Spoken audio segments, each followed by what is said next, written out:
let's take a quick look at how the harness one actually works through this demo. So to the left we see the couple of questions that we picked from our source data set, which is the BrowseCom Plus. So we have a couple of questions, and once you can click any of these questions and you can see the actual full length question display here. And in the models we have the harness model itself and the GPT-4o to compare it with. And then once you choose a model, you can click run and you will see all the actions that the model takes and the corresponding update in the harness state.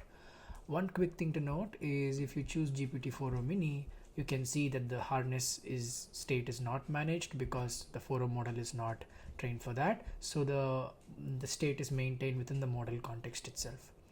So let's take the full question here. For example, there's a question about identifying a fashion accessory that was developed by this person between this period and so on. The question is designed in a way where you need to make a bunch of retrieval calls, break down the question into a bunch of subqueries, and after doing all of that you would get closer to the answer. First, let's take a look at how GPT-4o mini does this. So I'm doing the run, and GPT-4o mini has the same system prompt as the harness model, so it has access to the same tools. So it is searching the corpus, reading the documents, verifying the evidence, and it has rightly identified the correct answer. It took 8 seconds to respond, and a bunch of split for how much time the model and the retrieval takes, and the final cost to run it. Because it is a frontier model, you'll have to pay money for it.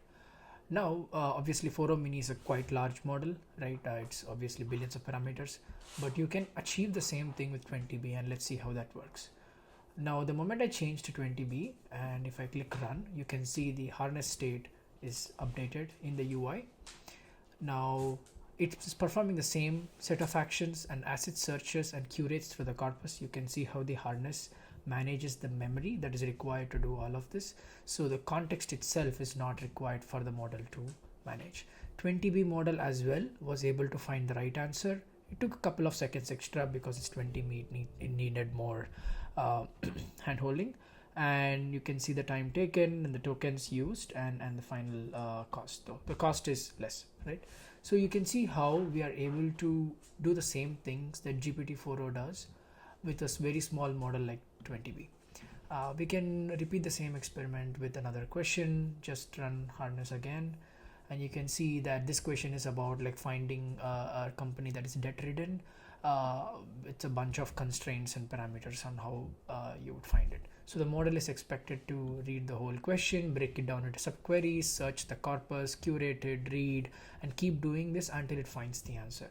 During this whole process, the harness state maintains the all the different context and memory required through this process, and finally you get the answer, which is the model result, which matches the reference answer, the time taken, and the cost, which is $0.